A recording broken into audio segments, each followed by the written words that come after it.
Deep in the Persian Gulf, a devastating earthquake ravages the Ras Tanur oil refinery in Saudi Arabia. Several oil tankers are damaged, the refinery is set ablaze, and thousands of gallons of precious crude oil are lost to the sea. The price of crude oil is skyrocketing, and China's energy infrastructure is on the brink of total collapse.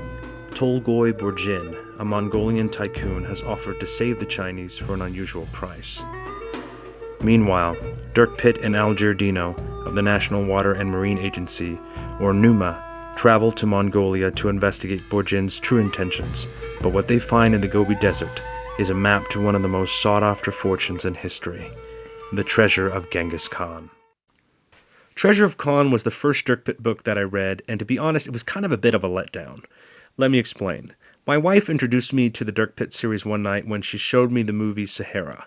I thought it was a decent treasure adventure, and I do remember working at a Books A Million when I was a teenager in Virginia and seeing shelves upon shelves full of Clive Cussler books, but I never took any interest to reading them. When I finally checked out Treasure of Khan from the library, I had this preconceived notion I was going to experience an explosive white-knuckle thrill ride, but what I actually got was a gradual nautical spy thriller, with a sprinkle of treasure hunting added to the mix. Now, this video isn't a debate if Sahara is a good adaptation of the book series or not. That's beside the point. What is the point is how I felt about when I decided to reread Treasure of Khan and see if it was a better experience the second time around. I thought the beginning of the book was superb. The Cusslers were able to inject so much mystery and intrigue in the prologue story revolving the great naval disaster of 1274 when the Mongolian fleet is taken out by an enormous typhoon during their voyage to invade Japan. I was completely shocked when I found out this event was true. It made it even more eerie when I found out another typhoon ended up destroying the Mongols again on their second attempt invading Japan just 7 years later in 1281. I'm just glad the Mongolians didn't try to do it a third time. I thought the idea of using sound waves to generate man-made earthquakes was a classic James Bond move.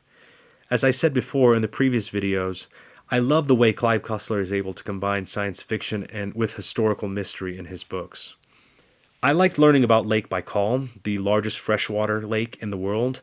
I've seen some pictures and it looks absolutely gorgeous. I think Pitt's idea to use the diving chamber to save the oil research team from deadly sea wave in Lake Baikal was brilliant.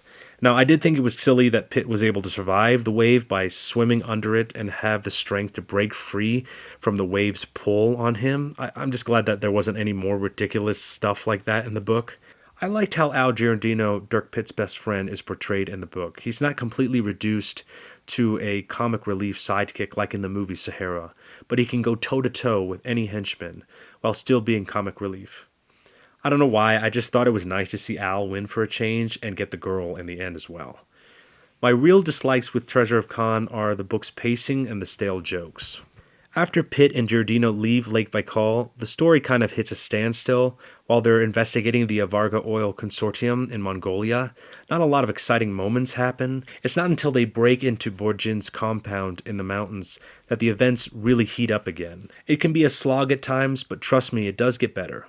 Also, the humor and banter from Pitt and Giordino are more of eye-roll dad jokes than actual moments of levity. It did, however, put a smile on my face when I read about Borjin's henchmen, who were dressed in traditional Mongol warrior armor, wielding bows and arrows. At first, it sounded completely ridiculous and impractical, but these guys were definitely ruthless and efficient. They stood out to me as being unique, instead of being lazy henchmen in movies where they're dressed in all black, holding AK-47s. I think the 1921 Rolls-Royce Silver Ghost is my favorite classic car that Dirk Pitt picks up on his adventure. This classic car is not reduced to a trophy, but actually utilized in the story when Dirk Pitt has to save the sarcophagus of Genghis Khan from being crushed by the destruction of Borjin's compound. Now, my new rating system is, buying the book, checking out in the library, or just passing on it. I think it's better than a number system just because it's a little bit more clear. And honestly, I would rate this a library checkout. It's not good enough to have in your collection. I keep it in my book collection because it has sentimental value. It's the first one I ever read. If you've already read The Treasure of Khan, tell me what you thought in the comments below. Again, like and subscribe if you want to see more content like this, and I will see you all on the next expedition. Later.